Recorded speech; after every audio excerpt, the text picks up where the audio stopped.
Hello students, welcome to ICT virtual classes. तो class हम यहाँ पे डिस्कस कर रहे हैं अपना चैप्टर, और चैप्टर का नाम है न्यूट्रिशन इन प्लांट्स, यानी कि पादपों में पोषण। टॉपिक जो हमारा चल रहा है यहाँ पे, हमने कहा पोषण के अन्य तरीके क्या क्या हो सकते हैं, इसके बारे में बात हो रही है। तो इसी टॉपिक को आगे कंटिन्यू करेंगे। तो आइए चलते हैं स्मार्ट बोर्ड की तरफ। चलिए, तो एक बार रिवीजन आप लोग कर लेंगे जो जो चीज़ें आपने यहाँ पे पढ़ी हुई हैं। ठीक है, ये प्रकाश संश्लेषण से संबंधित चीज़ें हैं। चलो, अब हम बात कर रहे थे कि मिट्टी में जो पोषक तत्व पौधे के द्वारा प्राप्त किए जाते हैं, उनकी भरपाई कैसे होती है। तो उसमें हमने कुछ चीजें समझी थी, जैसे कि हमने कहा कि यहाँ पर क्या होता है, जो क्रॉप रोटेशन है, यानी कि हम फसल को बदल बदल के बोते हैं, या हम खेतों को कुछ टाइम के लिए खाली छोड़ देते हैं। ये कुछ ऐसे तरीके होते हैं जिनसे हम समझ पाते हैं कि यहाँ पे क्या हो रहा है। जो मिट्टी है, मिट्टी में जो पोषक तत्व हैं, उनकी अ, जो पूर्ति है वो हो जाती है।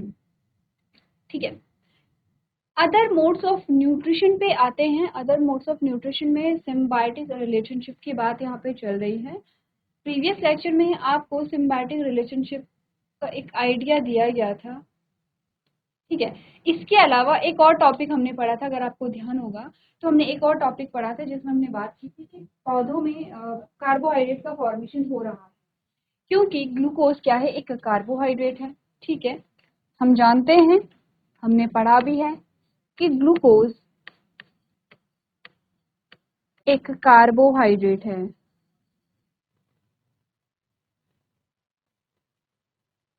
ठीक है, तो अन्य पोषक तत्वों का निर्माण कैसे होता है, हमने कहा जैसे कार्बोहाइड्रेट का निर्माण तो हो रहा है, जो हमने फोटोसिंथेसिस में पढ़ा था। इसके अलावा पादपों में बनती है protein.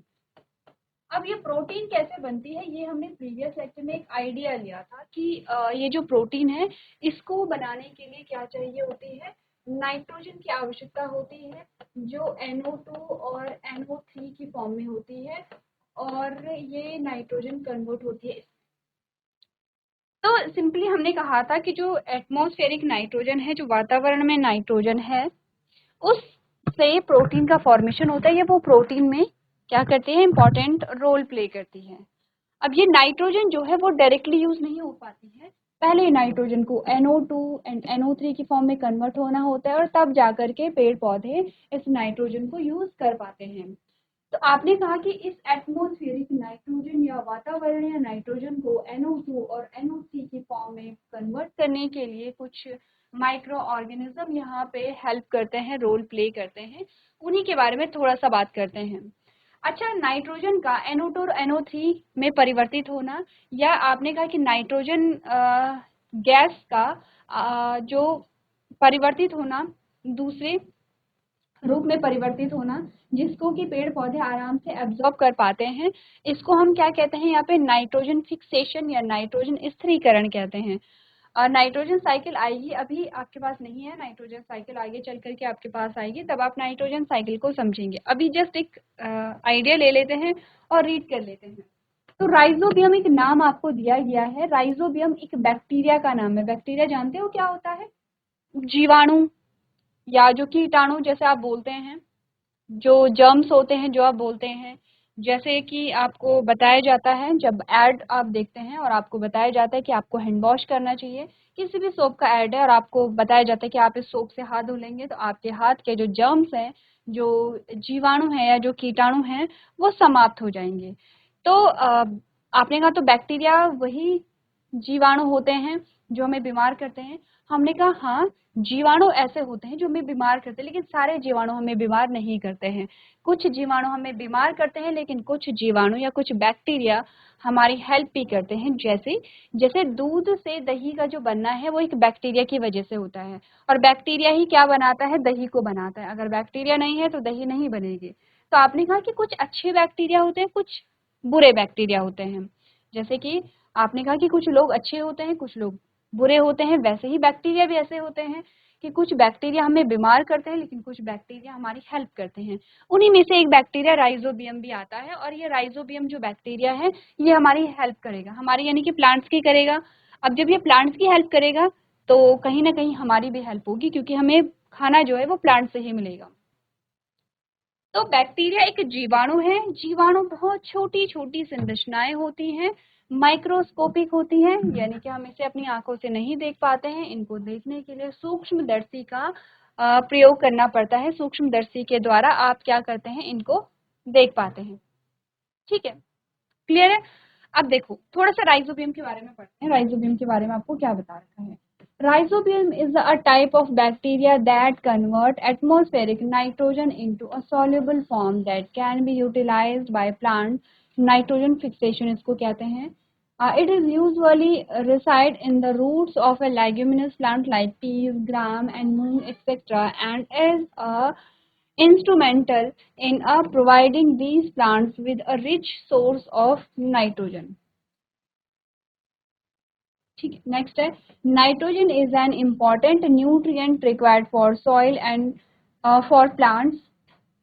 However, nitrogen in the atmosphere is not easily acceptable. The process by which nitrogen is converted into a form that can be used by a plant and other living organism is called nitrogen fixation. अब देखो क्या बोला गया है यहाँ पर समझो. ठीक है, इसमें बताइए कि राइजोबियम एक प्रकार का जीवाणु है। ये वायुमंडलीय नाइट्रोजन को क्या करता है, परिवर्तित करता है। किस रूप में परिवर्तित करता है, जिसे पौधे उपयोग कर सकते हैं। नाइट्रोजन जो है, ठीक है, अब हमने क्या बात की है, हमने कहा नाइट्रोजन को जो वातावरणीय नाइट्रोजन है उसको पौधे यूज नहीं कर पाते हैं। पौधे को कुछ घुलनशील रूप में परिवर्तित करना पड़ता है, NO2 NO3 जिसको हम कह रहे थे। इन शॉर्ट आप ये समझो कि नाइट्रोजन को दूसरे रूप में परिवर्तित करना पड़ता है, तब जाकर के पेड़ पौधे उस नाइट्रोजन का यूज कर सकते हैं। ठीक है, अब ये जो यहाँ पर परिवर्तन कर रहा है नाइट्रोजन का, वो कौन करेगा, राइजोबियम करेगा। ये आमतौर पर मटर कहाँ पे होते हैं, ये प्रक्रिया कहाँ पे होती है, जो मटर होती है, जो चना होती है, जो मूंग होती है, ऐसे दलहनी पौधे की जड़ों में पाया जाता है। क्या, राइजोबियम जो बैक्टीरिया इनकी जड़ों में पाया जाता है और इन पौधों को नाइट्रोजन का समृद्ध स्रोत प्रदान करने में महत्वपूर्ण भूमिका निभाता है। यानी कि इन पौधों की जड़ों में एक जीवाणु जिसका नाम राइजोबियम है वो पाया जाता है, जो कि नाइट्रोजन को दूसरे रूप में परिवर्तित करता है, जिससे कि पेड़ पौधे नाइट्रोजन को क्या कर पाते हैं, यहाँ पे एब्जॉर्ब कर पाते हैं या उसको यूज कर पाते हैं। नाइट्रोजन स्थिरीकरण के बारे में अगर हम बात करें, नाइट्रोजन फिक्सेशन, तो नाइट्रोजन जो है उसकी इंपॉर्टेंस देखो। नाइट्रोजन मिट्टी और पौधों के लिए आवश्यक एक महत्वपूर्ण पोषक तत्व है। नाइट्रोजन से ही प्रोटीन भी बनेगा, क्योंकि हालांकि वायुमंडल में मौजूद नाइट्रोजन आसानी से उपलब्ध नहीं होती है। वह प्रक्रिया जिसके द्वारा नाइट्रोजन को ऐसे रूप में परिवर्तित किया जाता है जिसे पौधे और अन्य जीवित जीव उपयोग कर सकते हैं, उसको नाइट्रोजन स्थिरीकरण कहते हैं। ठीक है, तो यहाँ पर हम ये देख रहे हैं कि प्रोटीन कैसे बना पौधे में। प्रोटीन के लिए यहाँ पे नाइट्रोजन चाहिए थी, नाइट्रोजन कैसे पौधे में आती है उसके बारे में हम बात कर रहे हैं। अगर हम फैट के बारे में बात करें तो प्रीवियस लेक्चर में हमने बात की थी कि कुछ कार्बोहाइड्रेट जो है वो बीजों में संचित हो जाते हैं और फैट के रूप में परिवर्तित हो जाते हैं, और इस प्रकार से पौधों में फैट या वसा का निर्माण हो जाता है। ठीक है, जो तेलीय बीज होते हैं, ऐसे बीज जिनसे तेल निकलता है। क्लियर है था, एक बार इसको रीड कर लो, उसके बाद हम आगे बढ़ेंगे जिसमें हम बात कर रहे हैं सिम्बायोटिक रिलेशनशिप के बारे में। तो एक बार आप लोग इसे रीड कर लेंगे।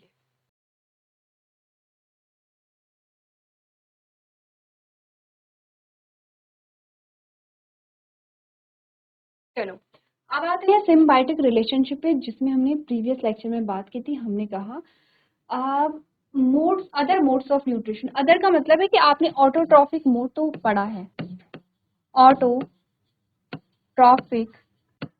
मोड जो है जिसको हम सपोसी पोषण कहते हैं, वो तो आपने पढ़ लिया है। सपोसी पोषण के अलावा जो और तरीके होते हैं पोषण के, वो कौन कौन से होते हैं।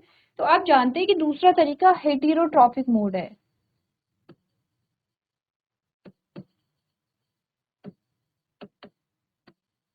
हेटेरोट्रॉफिक मोड है, और हेटेरोट्रॉफिक मोड में ही आपके पास अलग अलग प्रकार आते हैं, जिसमें पहला आप पढ़ रहे हैं यहाँ पे सिम्बायोटिक रिलेशन।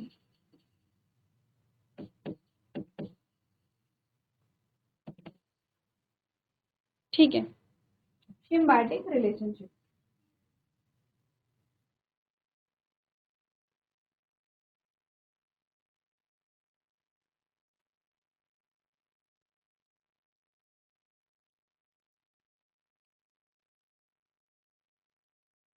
ठीक है। अब सिम्बायोटिक रिलेशनशिप में हमने प्रीवियस लेक्चर में क्या बोला था, इसका नाम है सहजीवी संबंध। ठीक है, सहजीवी संबंध इसको हम कहते हैं। अच्छा, प्रीवियस लेक्चर में मैंने आपको एग्जाम्पल दिया था सिम्बायोटिक रिलेशनशिप का। मैंने बोला था एक हमारे पास आती है एल्गी। एल्गी का मतलब होता है शैवाल। जो काई आप देखते हैं जहाँ पे रुका हुआ पानी रहता है वो हमारे पास एल्गी आ गई है। और एक होता है फंजाई। फंजाई जिसको आप कहते हैं यहाँ पे कवक। ठीक है। अब होता क्या है, हमने प्रीवियस लेक्चर में इतनी बात तो कर ली थी कि एल्गी क्योंकि क्या है यहाँ पे प्लांट्स होते हैं, इनमें क्लोरोफिल होता है। आपने देखा होगा जो काई होती है वो ग्रीन कलर की आपको दिखाई देती है। अब वो जो काई है उसको हम शैवाल कह रहे हैं या एल्गी कह रहे हैं, प्लांट्स होता है। क्योंकि ग्रीन कलर का है तो इसमें फोटोसिंथेसिस होती है। इसमें फोटोसिंथेसिस होगी यानी कि इसमें ग्लूकोज का फॉर्मेशन होगा। ग्लूकोज क्या है, पेड़ पौधों का भोजन है। तो एल्गी क्या करता है, फंजाई को फूड देता है, खाना देता है। ठीक है, ये क्या करता है यहाँ पे, एल्गी फंगस को क्या देगा यहाँ पे, फूड या खाना देता है। ठीक है, क्लियर इतनी बात। अब देखो, क्योंकि सहजीवी संबंध का मतलब होता है कि दो जीव जो हैं वो एक दूसरे को कुछ न कुछ देते हैं, एक दूसरे को बेनिफिट देते हैं, एक दूसरे को लाभ देते हैं, या एक दूसरे पे किसी न किसी रूप से आश्रित होते हैं। अब जो कवक है यहाँ पे वो शैवाल पे अपने भोजन के लिए निर्भर है, क्योंकि शैवाल क्या दे रहा है, उसे खाना दे रहा है। तो आपने बोला तो फिर फंजाई क्या देगा एल्गी को, एल्गी खाना तो बना ही रहा है अपना, तो ये क्या देगा बदले में, बदले में ये देता है, ये पानी को, वाटर जो है उसको एब्जॉर्ब करेगा। इसके अलावा जो पोषक तत्व हैं, न्यूट्रिएंट्स को भी एब्जॉर्ब करता है, न्यूट्रिएंट्स को भी देता है। तो फंजाई क्या करता है, फंजाई या कवक क्या करता है, पानी को अवशोषित करता है। और पानी और पोषक तत्व किसको देता है यहाँ पे, एल्गी को देगा। देखो, भोजन का मतलब क्या है, भोजन में सारे ही पोषक तत्व मिल रहे हैं, या भोजन को बनाने के लिए सारे जो पोषक तत्व चाहिए, या भोजन वृद्धि के लिए जो सारे पोषक तत्व चाहिए, उसमें कुछ हेल्प क्या करेगा, कवक करेगा। इसके बदले में शैवाल क्या कर रहा है, खाना जो बनाता है वो किसको दे देगा, कवक को दे देगा। क्योंकि कवक, अगर आप देखेंगे, आपके पास एक इमेज आती है कवक की, देखो ये होते हैं कवक। जो फंगस होती है, जो कवक होते हैं वो ये होती है। ये मशरूम तो नहीं है, लेकिन मशरूम भी कुछ ऐसे ही संरचनाएं होती है जिनको हम खाते हैं। तो आपने कहा कि ऐसे ही होते हैं, आप देख रहे हैं डायग्राम में आपको दिख रहा है कि ये क्या है, इनमें नो क्लोरोफिल, यानी कि इनमें हरित लवक नहीं पाए जाते हैं। वहीं अगर मैं शैवाल की बात करूं तो शैवाल हरे रंग के होते हैं, ग्रीन कलर के होते हैं।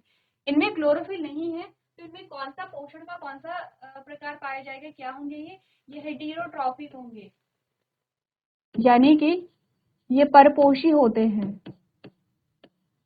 परपोषी। ध्यान रखना, जो कवक होते हैं वो प्लांट नहीं होते। आपको प्लांट जैसे दिख रहे होंगे कि मिट्टी में उग रहे हैं, प्लांट जैसे संरचनाएं हैं, पर ये प्लांट नहीं होते हैं क्योंकि इनमें क्लोरोफिल नहीं होता है। ठीक है, देख लिया कवक कैसे होते हैं। अब आ जाओ फिर से सहजीवी संबंध पे। देखो, सहजीवी संबंध का मतलब क्या होता है, जहां पे दो जीव, अब देखो शैवाल अलग है, वो प्लांट है, और कवक अलग है, वो प्लांट नहीं है। जब दो जीव, अलग अलग स्पीशीज के, अलग अलग प्रजाति के दो जीव एक दूसरे पे अपने भोजन के लिए निर्भर रहते हैं या किसी भी रूप से निर्भर रहते हैं। देखो, अगर हम सिंपल सी बोले तो दो जीव एक दूसरे पे किसी न किसी रूप से निर्भर रहते हैं। तो इस प्रकार का जो संबंध होता है वो यहाँ पे सिम्बायोटिक रिलेशनशिप कहलाता है। एज अ रिजल्ट आप देखेंगे कि जहाँ पर ऐसा संबंध पाया जाएगा, हमें कैसे पता चलेगा कि ये जो संबंध है ये पाया जा रहा है। आप देखेंगे कोई रॉक होती है, जैसे कोई चट्टान है या कोई पत्थर है या कोई पेड़ है, उसमें कुछ ऐसे पैचेस आपको दिखाई देंगे, बहुत लाइट ग्रीनिश कलर के होते हैं, या आपको कलर अलग अलग मिल जाएंगे, बट जैसे ग्रीनिश कलर के होते हैं, बहुत लाइट ग्रीन कलर के, वो जो पैचेस होते हैं वो बताते हैं कि यहाँ पर सिम्बायोटिक रिलेशनशिप क्रिएट हुआ है। और इन स्ट्रक्चर को हम लाइकेन कहते हैं। फिर लाइकेन, तो पूछा भी जाता है कि लाइकेन का जो निर्माण है वो कैसे होता है। एल्गी और फंजाई के सिम्बायोटिक रिलेशनशिप के फलस्वरूप यहाँ पे क्या बनते हैं, लाइकेन बनते हैं।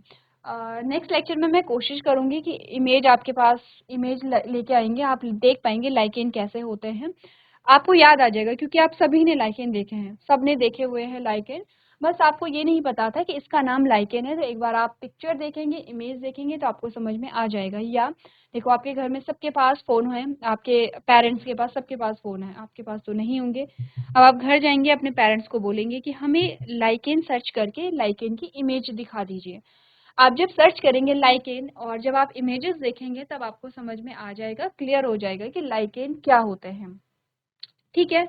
अच्छा पहले ये बताओ, सहजीवी संबंध क्लियर हो गया है, सिम्बायोटिक रिलेशनशिप जो है वो क्लियर हो गया है। इसके सिर्फ एक मात्र ये एग्जाम्पल नहीं है, और भी इसके एग्जाम्पल आते हैं।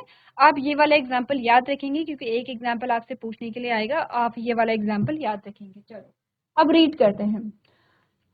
What is symbiotic relationship? आपने कहा organism that live together and share their shelter and nutrients are said to be in a symbiotic relationship. मतलब सहजीवी संबंध क्या होता है, जो जीव एक साथ रहते हैं और अपना आश्रय यानी कि रहने की जो जगह है, शेल्टर, और अपने पोषक तत्व या अपने भोजन को साझा करते हैं, उन्हें सहजीवी संबंध में कहा जाता है, यानी कि वो सहजीवी संबंध में है। सहजीवी, सह का मतलब होता है साथ साथ, और जीवी का मतलब होता है जो, जिस जीव की हम बात करें, जो जीव साथ साथ रहते हैं, जो जीव एक दूसरे पे अपने जीवन के लिए निर्भर हैं, उसको सहजीवी संबंध कहते हैं। ये याद रखना कि सहजीवी संबंध में दोनों ही जीवों को बेनिफिट हो रहा है, किसी एक को नहीं हो रहा है। अगर सिर्फ एक को बेनिफिट होता है तो वो सहजीवी संबंध नहीं कहलाता है, वो यहाँ पे परजीवी जीव कहलाते हैं, जिसमें सिर्फ एक को ही फायदा हो रहा है, वो परजीवी होते हैं। सहजीवी संबंध में दोनों को फायदा होगा। परजीवी या पैरासाइट के बारे में भी बात करेंगे। तो चलो इसके बाद हमने कहा certain fungi live in the roots of tree, कुछ ऐसे कवक होते हैं, कवक अभी हमने बात की है, जो वृक्ष की जड़ों में पाए जाते हैं। अब देखो सहजीवी संबंध के मैंने जैसे बोला था अलग अलग एग्जाम्पल होते हैं, ठीक है, उनमें से एक एग्जाम्पल तो ये है जो हमने यहाँ पे डिस्कस किया है, ये वाला एग्जाम्पल, और एक एग्जाम्पल आपको यहाँ मिल रहा है। आपने कहा the tree provides nutrients to the fungus and in return receive help from it to take up water and nutrients from the soil. अब देखो यहाँ पे ट्री की बात हुई है, यानी कि प्लांट्स की ही बात हो रही है। यहाँ पे एल्गी लिखो या प्लांट लिखो, दोनों ही सही है, बट आप एल्गी ही लिखेंगे तो आ जाएगा। ठीक है, आपने बोला ये जो वृक्ष, आपने कहा कुछ कवक जो है वृक्ष की जड़ों में रहते हैं। ये वृक्ष कवक को क्या देते हैं, यहाँ पे प्लांट जो है वो कवक को क्या दे रहा है, पोषक तत्व प्रदान कर रहा है, और बदले में कवक मिट्टी से पानी और पोषक तत्व ग्रहण करने में सहायता प्रदान करता है। तो देखो पोषक तत्व तो नहीं, पर फूड आप के लिख सकते हैं यहाँ पे, इसकी इससे अच्छा, पोषक तत्व से अच्छा आप यहाँ पे फूड लिखो, फूड। प्लांट क्या देगा कवक को, फूड या खाना देता है, और बदले में कवक क्या करता है, मिट्टी से जो पानी होता है और जो पोषक तत्व है उनके एब्जॉर्प्शन में हेल्प करता है पेड़ की। तो देखो वहां पर हम एल्गी बोल रहे थे, यहाँ पे पेड़ है, दोनों ही जो एग्जाम्पल है वो सही है। चलो वापस से आओ, और आपको बता रखा है this association, this association works well for both the fungi and the tree. आपने कहा ये जो संबंध होता है ये कवक और वृक्ष या कवक और शैवाल दोनों के लिए ही लाभदायक होता है। Another common example is a rhizobium bacteria. एक दूसरा एग्जाम्पल है यहाँ पे, सेकेंड एग्जाम्पल, ठीक है। फर्स्ट एग्जाम्पल इज ये, दूसरा एग्जाम्पल है another common example is rhizobium bacteria. ये दूसरा जो एग्जाम्पल है ये एक अन्य सामान्य उदाहरण है जिसमें राइजोबियम बैक्टीरिया या राइजोबियम जीवाणु की बात यहाँ पर हो रही है। They reside in the root of nodules of leguminous plant. अभी कुछ देर पहले हमने बात की थी कि ये फलीदार पौधे की जड़ों की गांठों में निवास करते हैं। राइजोबियम पढ़ा है, ये राइजोबियम यही तो हमने पढ़ा था। राइजोबियम जो दलहनी पौधे होते हैं, दाल के जो पौधे होते हैं उनकी जड़ों में रहते हैं राइजोबियम बैक्टीरिया। अब देखो सहजीवी संबंध का एग्जाम्पल दूसरा, ये जो हमारे पास आए हैं, इसमें होता क्या है, ये इरेज कर दूं यहाँ पे,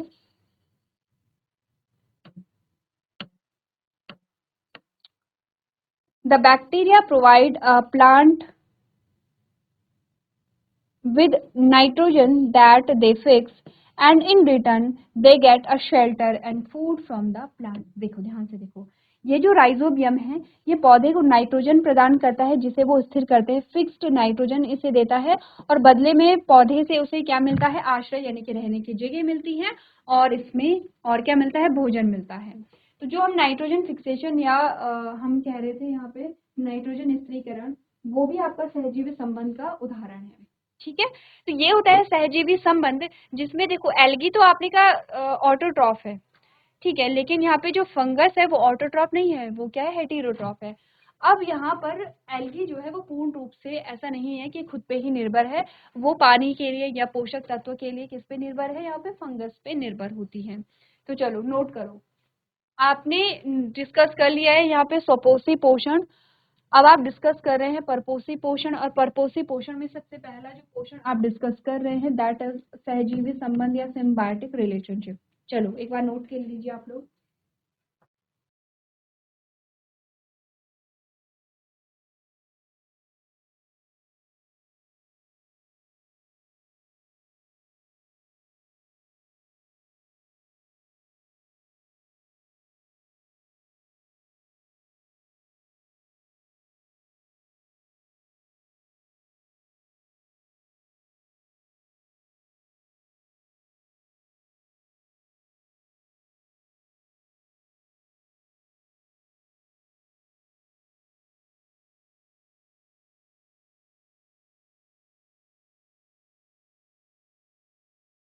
चलिए आगे बढ़े, ये आपने राइजोबियम बैक्टीरिया के बारे में बात कर ली है जिसमें हम बात कर रहे थे सिम्बायोटिक रिलेशनशिप की।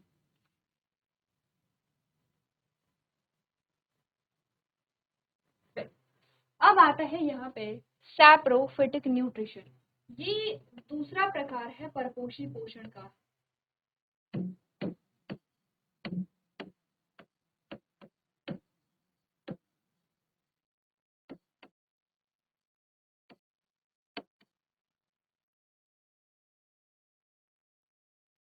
हेटेरोट्रॉफिक मोड या परपोषी पोषण का जो दूसरा प्रकार है वो है सैप्रोफिटिक न्यूट्रिशन, जिसको मृत जीवी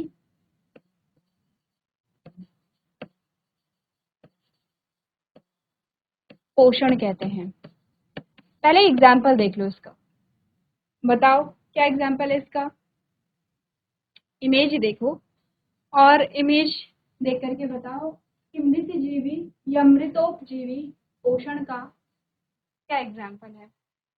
इमेज देख के आपको समझ में आएगा कि इसका जो एग्जाम्पल है वो कवक होते हैं। ठीक है, अब वापस से आओ, देख अभी अभी तक आपने बात की है कि जो प्लांट होते हैं, जो प्लांट्स होते हैं, कौन से प्लांट्स, जो ग्रीन प्लांट्स होते हैं वो अपना खाना खुद बना रहे हैं, ये अपना खाना बना रहे हैं। ठीक है, फिर दूसरे पर आते हैं यहाँ पे क्या, सहजीवी संबंध, जिसमें एक दूसरे पे क्या है, अपने भोजन के लिए निर्भर रहते हैं। ठीक है, और तीसरा आता है सैप्रोफिटिक न्यूट्रिशन, यानी कि ऐसे जीव, इसमें ऐसे जीव आएंगे, यहाँ एग्जाम्पल हमें पता है तो हम कवक की बात करते हैं। ये जो कवक हैं ये परपोषी होंगे। ठीक है, ये कवक परपोषी होगा, अपने भोजन के लिए किसी दूसरे पे निर्भर होगा, लेकिन किसी दूसरे जीव पे निर्भर नहीं होता है, किसी मृत पे निर्भर होता है। जो यहाँ पे क्या होती हैं, जो मृत चीजें होती हैं या जो सड़ी गली चीजें होती हैं। थोड़ा सरप्राइज हो रहे हो, देखो मशरूम जो है वो सबसे ज्यादा अगर हम देखते हैं वो किस टाइम पे देखते हैं, वैसे तो आपको मार्केट में अवेलेबल रहते हैं हर टाइम, आप कभी भी ले सकते हैं, लेकिन अगर आप देखेंगे जंगलों में, पहाड़ों में, आपने घरों में देखा होगा, जो मशरूम है जो नेचुरली उगते हैं जंगलों में, बिना उगाए खुद से उगते हैं, वो सबसे ज्यादा आप कब देखते हैं, आप देखेंगे वो बारिश के टाइम पे, रेनी सीजन जो होता है, बरसात का टाइम होता है, वहां पर उस टाइम पे सबसे ज्यादा, या उसी टाइम पे देखो नेचुरली तो उसी टाइम पे मिलेंगे हमें जो मशरूम होती हैं जिनको हम सब्जी के रूप में खाते हैं। ऐसा क्यों, क्योंकि जब रेनी सीजन आता है तब वहाँ पर जो सूखी लकड़ियाँ होती हैं, जो सूखे पत्ते होते हैं, वो वहाँ पे सड़ जाते हैं, वो सड़ जाते हैं, सड़ गल जाते हैं। और जैसे कि कहीं पे कोई जो जीव है उसकी डेथ हो जाती है, तो उसकी जो बॉडी है वो भी वहाँ पे सड़ गल जाती है। ऐसी जगह पे जहाँ पर कोई लकड़ी, कोई पत्ते या कोई जो ऐसी किसी की डेड बॉडी वहाँ पे क्या हो जाती है, डिकम्पोज हो जाती है, ऐसी जगह पे आपको मशरूम देखने को मिलेंगे। और हर जो स्ट्रक्चर ऐसे दिखाई दे रहे हैं जो हमने यहाँ पर देखे हैं, हर ऐसी संरचना मशरूम नहीं होती है, ये तो हमें पता है, लेकिन ऐसी बहुत सारी संरचनाएं होती हैं। मशरूम के साथ साथ ये स्ट्रक्चर तो आपको बहुत फ्रीक्वेंटली देखने को मिलेंगे, जिनको हम सब्जी के रूप में प्रयोग में नहीं लाते हैं, क्योंकि ये विषैले होते हैं, जहरीले होते हैं। तो जिनको आइडिया होता है, जिनको नॉलेज होता है, वो सेलेक्ट करते हैं कि कौन सा मशरूम है और कौन सा मशरूम नहीं है, यानी कि किसको हम खा सकते हैं, किसको नहीं खा सकते हैं। लेकिन आपको ऐसी संरचनाएं बहुत ज्यादा देखने को मिल जाएंगी उस टाइम पे। ऐसा क्यों? क्योंकि ये उन्हीं स्थानों पे उग रहे हैं जहाँ पर कोई जो सड़ी गली चीजें हैं वो पाई जा रही हैं। ये वहीं पे उगते हैं, चाहे कोई लकड़ी है, चाहे कोई घास है, कोई पत्ते हैं, ये वहीं पर आपको उगे हुए दिखाई देंगे। ऐसा क्यों? क्योंकि ये जो अपना भोजन है वो सड़े गले पदार्थों से लेते हैं। कभी सोचा है कि जो डेड बॉडी रहती है वो कुछ टाइम के बाद आप जैसे जाएंगे तो वहाँ पे सिर्फ हड्डियों का ढांचा आपको मिलता है और मिट्टी का ढेर वहाँ पे रह जाता है। कुछ टाइम के बाद आपको हड्डियों का ढांचा भी नहीं मिलेगा। ऐसा क्यों होता है? क्योंकि जो छोटे छोटे सूक्ष्म जीव होते हैं वो उस बॉडी को खाते रहते हैं, डिकम्पोज करते रहते हैं। बहुत सारे ऐसे सूक्ष्म जीव जो हमें दिखाई भी नहीं देते हैं, कुछ हमें दिखाई देते हैं। उन्हीं में से आपने कहा फंगस जो है, जो सड़ी गली चीजें होती हैं, ये उन्हीं को अपने भोजन के रूप में प्रयोग में लाते हैं और अपना पोषण करते हैं। ऐसे जीव जो किसी मृत से, किसी जो डेड होता है, किसी मृत से अपना भोजन लेते हैं, उसको मृत उपजीवी कहते हैं। ठीक है, मृतोपजीवी शब्द से ही आपको समझ में आ गया होगा कि मृतोपजीवी किसे कहते हैं। क्लियर है इतनी बात?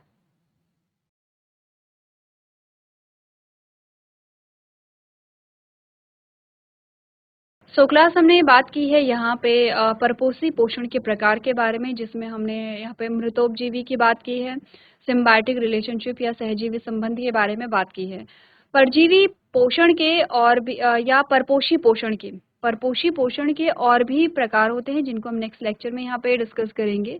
तब तक के लिए जो आपके टॉपिक हैं उनको आप रिवाइज करते रहेंगे। तो आज के सेशन में हम इतना ही करेंगे। अभी तक क्लास में बने रहने के लिए आपका धन्यवाद।